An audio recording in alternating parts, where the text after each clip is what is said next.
अब देखिए बच्चों अगला सवाल कर रहे हैं 18वें का अथवा। दो संख्याएं ज्ञात करिए जिनका योग 17 है और गुणनफल 72 है। ध्यान से देखिए, दो संख्याएं ज्ञात करना है जिनका योग कितना है 17 और गुणनफल कितना है 72। तो माना संख्या है x और y। क्या है संख्या x और y? तो संख्याओं का योग पहला दिया है x प्लस वाई बराबर 17, समीकरण नंबर 1। दोनों का गुणनफल 72 है, यानी x गुणे y बराबर कितना हो गया बच्चों 72, समीकरण नंबर 2। तो बच्चों समीकरण 1 से बातें नहीं करो, बोर्ड पे नजर रखो बच्चों, पहली चीज समझो। समीकरण 1 से x प्लस वाई बराबर दिया है 17, तो क्या मैं y का मान 17 माइनस x लिख सकता हूं? बिल्कुल लिख सकता हूं। और समीकरण 1 से y का मान निकालने के बाद मैं समीकरण 2 में पुट कर देता हूं, समीकरण 2 से पुट कर देता हूं। तो समीकरण 2 क्या था, x गुणे वाई बराबर 72। तो x गुणे y की जगह क्या है 17 माइनस x बराबर कितना हो गया 72। तो x गुणे 17 कितना हो गया 17x माइनस एक्स स्क्वायर बराबर कितना हो गया बच्चों 72। ठीक है, चलो यहाँ ले जाओ इसको, एक्स स्क्वायर को दाएं तरफ ले जाओ, एक्स स्क्वायर हो जाएगा, माइनस का 17x हो जाएगा और प्लस का 72 बराबर कितना हो गया 0। अब कर देते हैं इसका हम लोग गुणनखंड कर देते हैं, मध्यपद वितरण विधि लगा देते हैं।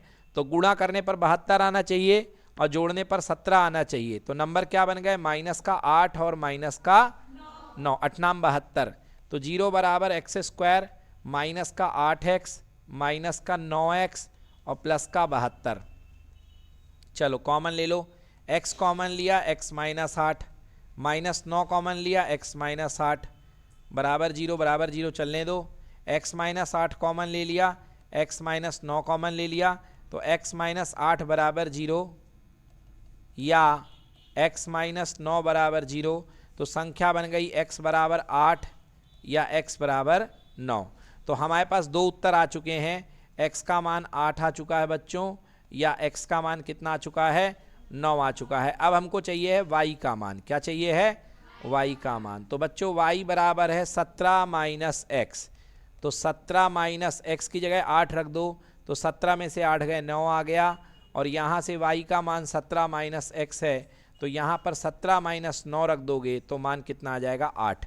मतलब उत्तर क्या बना, जब x बराबर 8 है उस समय y बराबर 9 है, और जब x बराबर 9 है उस समय y बराबर 8 है। दो उत्तर बन गए।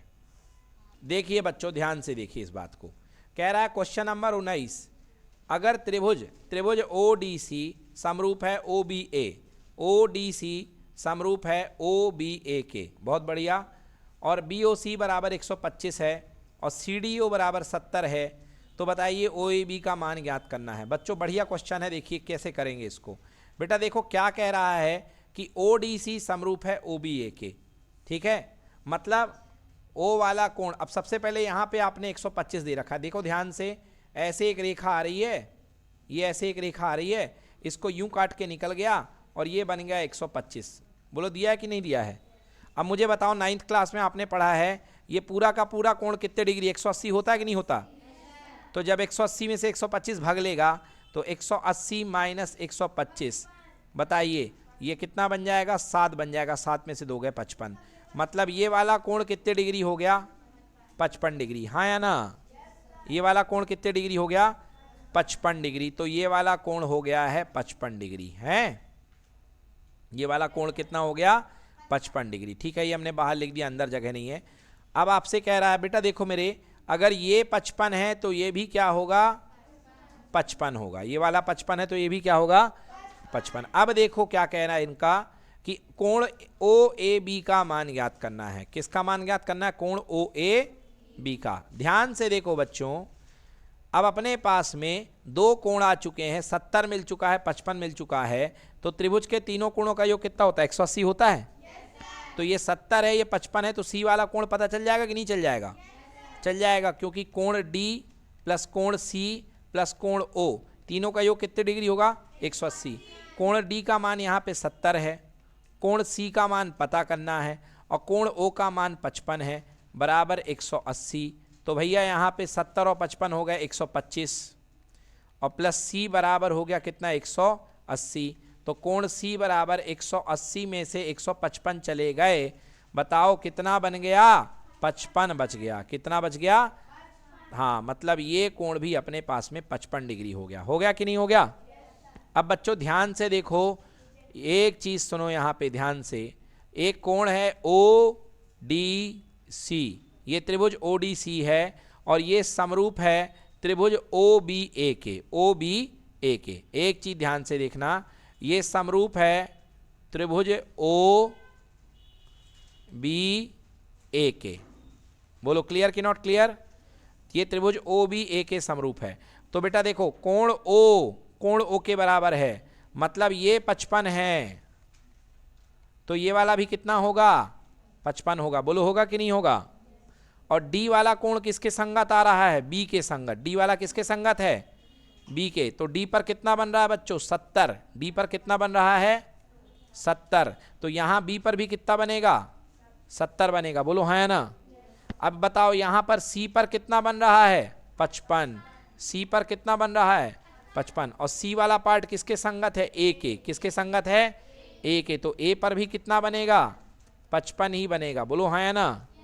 तो अब देखो ध्यान से, कोण ओ ए बी कितना हो गया? 55 हो गया। तो इसका उत्तर कितने डिग्री होगा? नोट करिए आंसर, कोण ओ ए बी बराबर 55 डिग्री। समझ में आया कि नहीं आया?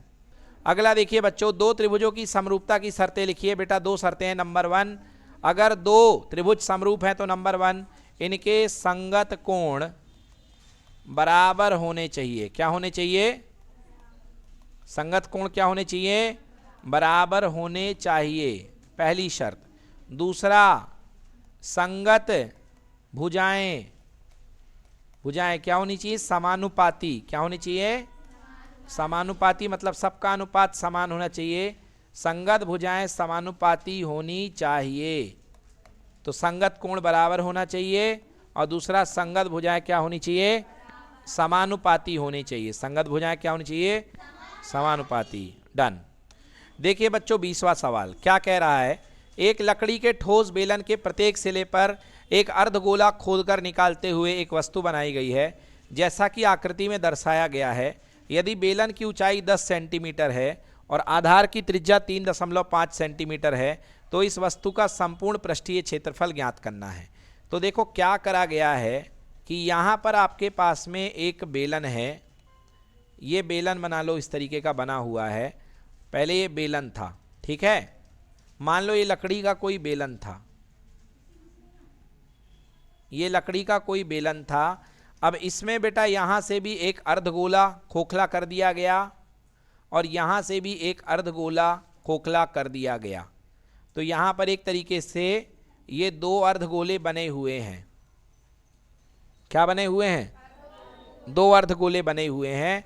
आपको ये कह रहा है कि इसका क्षेत्रफल ज्ञात करो। तो मैंने बताया था कभी भी कोई चीज़ हो, उसका क्षेत्रफल ज्ञात करना हो तो उसको पूरे के पूरे को उठा के कलर में डाल दो, और ये देखो वो कलर कहाँ कहाँ आएगा। तो पहली चीज़ बताइए, यहाँ पर ये कलर आएगा कि नहीं आएगा? तो पूरा पूरा कलर जो है ये बेलन के जो ऊपर का जो छल्ला टाइप का बनेगा, पूरा रिंग जो बनेगा उस पे आएगा। तो बेलन का पृष्ठीय क्षेत्रफल, बेलन का पृष्ठीय क्षेत्रफल जो कि कितना होता है? 2 पाई आर एच। क्या होता है? 2 पाई आर एच। अब कलर इसके ऊपर भी छपेगा। तो भैया ये क्या है? ये है अर्धगोले का पृष्ठीय क्षेत्रफल, अर्धगोले का वक्र क्षेत्रफल, है ना, अर्धगोले का वक्र पृष्ठ। तो प्लस कितने अर्धगोले हैं? 2 अर्धगोले हैं। कितने अर्धगोले हैं?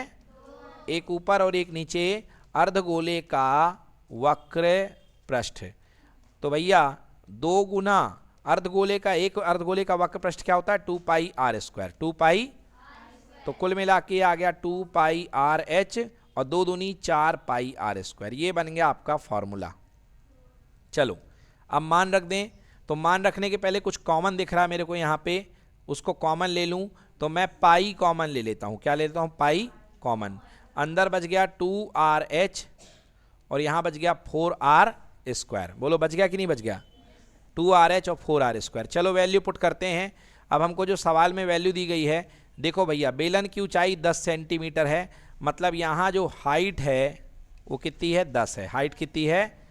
10 है। और जो त्रिज्या दी गई है वो 3.5 है। यहाँ से लेकर के यहाँ तक की जो त्रिज्या है, त्रिज्या कितनी दी गई है? 3.5 5 मतलब 3.5, 3.5 मतलब क्या 7 का आधा होता है कि नहीं होता? तो मैं इसको 7/2 लिख लूँ। यदि नहीं समझ में आ रहा तो एक काम करना है, इसको तोड़ देना 35 और बटे 10, 5 से काट दो, 5 7 35 और 5 दूनी 10, तो त्रिज्या आ गई 7/2। बोलो हाँ या ना? चलिए तो वैल्यू पुट करता हूं मैं। अच्छा एक चीज देखो बच्चों, यहां से आर भी कॉमन है। क्या है? आर भी कॉमन है, तो मैं एक आर भी कॉमन ले लेता हूं यहां से, क्योंकि जब कॉमन है तो क्यों ना ले लिया जाए। तो पाई भी ले लिया कॉमन, आर भी ले लिया कॉमन, तो यहां क्या बच गया? 2h। क्या बच गया? और यहां पे बचेगा 4r, क्योंकि 2 आर थे, एक आर निकल गया। चलो वैल्यू पुट करो। पाई का मान बोलो 22/7 और आर का मान 7/2। 2 और हाइट कितनी है भैया? 10। हाइट कितनी है? 10 और 4 गुणे 7/2। बोलो पक्की बात? हाँ बोलो 7 से 7 और 2 से कितने बार? 11 बार। बोलो हाँ है ना? अंदर 2 दाहम 20 हो गया।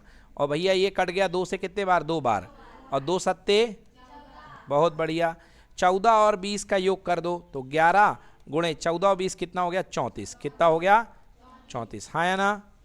भैया इसका उत्तर आ जाएगा 374। कितना आ जाएगा? Centimetre square. ये हो गया क्षेत्रफल, चेक कर लो। आंसर होगा 374 सेंटीमीटर स्क्वायर। चलिए बच्चों देखिए अथवा वाला सवाल कह रहा है एक ठोस एक अर्धगोले पर खड़े एक शंकु के आकार का है। बच्चों देखो एक अर्धगोला बना लो, इधर बातें नहीं करो, बार बार बोल रहा हूं। देखो ये माइक चालू है फिर भी बोलना पड़ रहा, तुम लोगों को समझ में नहीं आ रहा है। ये एक बेटा क्या है? एक अर्धगोला है। मैं थप्पड़ लगाऊंगा तेरे को। क्या नाम है तेरा? ऑन माइक बोल रहा हूँ। क्या नाम तेरा? खड़ी हो, खड़ी हो। हाँ क्या नाम है? क्या बात कर रही है? ऑन कैमरा चाटे की आवाज आएगी, 10 बार बोल चुका हूं। है खड़ी रहे पूरी क्लास में। अब चेक हो गई तेरी? इधर आ जाओ, उसके पास जाओ, लैपटॉप के पास। सुबह भी समझा रहा हूं ना कि बातें नहीं करो। अभी 3 घंटा तुमको मैं बोल दूंगा चिल्लाने को, बोल नहीं पाओगी। 2 घंटे में 10 मिनट में मर जाओगी यहां पर, समझ गई? चिल्लाओगी जब तो गले से आवाज निकलेगी तो। बात कर रही हो? हाँ देखिए, तो अब यहां पर जो है आपके पास में एक ठोस गोला है। एक ठोस एक अर्धगोले पर खड़े एक शंकु के आकार का है। ये अर्धगोला है, इस पर एक शंकु का, ये शंकु ये खड़ा हुआ है, इस पर ये शंकु है। ठीक, कह रहा है इनकी त्रिज्या 1 सेंटीमीटर है। ओके, यहां पर त्रिज्या जो है 1 सेंटीमीटर है, 1 है, तो त्रिज्या लिख लो r बराबर 1 सेंटीमीटर। ठीक है, और इनकी ऊंचाई उसकी त्रिज्या के बराबर है। अच्छा, शंकु की ऊंचाई त्रिज्या के बराबर है, मतलब त्रिज्या भी 1 है तो शंकु की ऊंचाई भी कितनी हो गई? 1 ही हो गई। मतलब जो हाइट है शंकु की वो भी कितनी हो गई? 1 सेंटीमीटर। बहुत बढ़िया। अब क्या कह रहा है? इस ठोस का आयतन पाई के पदों में ज्ञात करिए। आपको ठोस का आयतन जो है पाई के पदों में ज्ञात करना है। बहुत बढ़िया। तो देखो आयतन क्या होता है?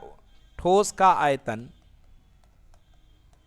ठोस का आयतन बराबर शंकु का आयतन प्लस गोले का आयतन। गोले का आयतन, तो शंकु का आयतन क्या होता है? 1/3 पाई r स्क्वायर h। और अर्धगोला, हाँ बेटा वेरी गुड, अर्धगोला, और अर्धगोला होता है 4/3 पाई r क्यूब। चलो हल कर दो। 1/3 पाई, r का मतलब 1 का स्क्वायर, h का मतलब भी 1, और 4/3 पाई, r का मतलब 1 का क्यूब। तो ये हो गया 1/3 पाई, यानी पाई/3, क्योंकि 1 एकम सब 1 हो गया। और ये हो गया कितना? 4 पाई/3। 4 पाई बटे एलसीएम कितना आएगा? 3, और 4 बार पाई और 1 बार पाई कितना हो गया? 5 पाई। तो उत्तर आ गया 5 पाई/3 सेंटीमीटर क्यूब। सेंटीमीटर क्यूब, ये होगा आयतन। नोट करिए। चलिए अगला सवाल देखिए, सवाल नंबर 21। 2x + 3y = 11 और 2x - 4y = -24 को हल करिए और m का मान ज्ञात करिए जिसके लिए y = mx + 3। चलिए हल करते हैं। तो सबसे पहले हमारे पास दिए गए समीकरण क्या है वो लिख लो। तो पहला समीकरण है 2x प्लस 3y बराबर 11 और दूसरा समीकरण 2x माइनस 4y बराबर माइनस का 24। विलोपन विधि से इसको हल करते हैं तो हम क्या कर देंगे, घटाने पर, क्योंकि x देखो कट रहा है तो 2x यहाँ पे क्या हो गया माइनस, ये हो गया प्लस और ये हो गया क्या प्लस, तो 2x से 2x क्या हो गया कैंसिल, प्लस का 3y और प्लस का 4y तो हो गया प्लस का 7y और 11 और 24 हो गए कितना 4 1 5 35 हो गए, कितने हो गए 35। तो y का मान 35/7, 7 पना 35, तो y का मान कितना आ गया 5। ठीक है, ये समीकरण नंबर 1 है, ये समीकरण नंबर 2 है। अब हम आते हैं समीकरण 1 के पास।